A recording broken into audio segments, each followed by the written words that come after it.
আমার একমাত্র একটা মেয়ে, আমার কোনো আর মেয়ে নাই। আমার বহুত আদরের মেয়ে, বহুত স্নেহ।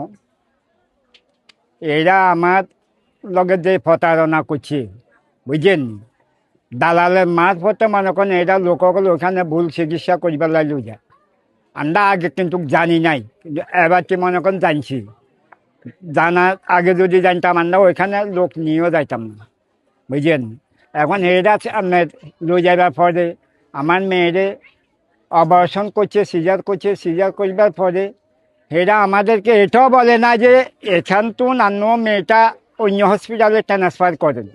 এখানে আমরা চিকিৎসা যেগুলা করবার দরকার ছিল আমরা এগুলা করছি, আর আমরা দ্বারা সম্ভব হইতেছে না, এগুলো বলে নাই।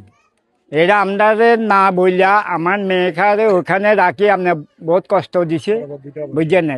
দুইটা অপারেশন করাইছে, এক হসপিটালে হয় নাই, হেরা আবার অন্য হসপিটালে লুকিছে অ্যাম্বুলেন্স দিয়া।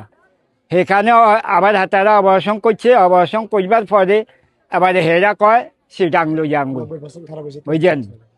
এখানে আর এই রোগী কয় রাখা যাইতো না, আপনারা তাড়াতাড়ি সিটাং লই যান। অ্যাম্বুলেন্সের মাধ্যমে লগেছে, এরা অলরেডি দুজন লোক দিছে, একজন পুরুষ একজন মহিলা লোক দিছে, বুঝছেন।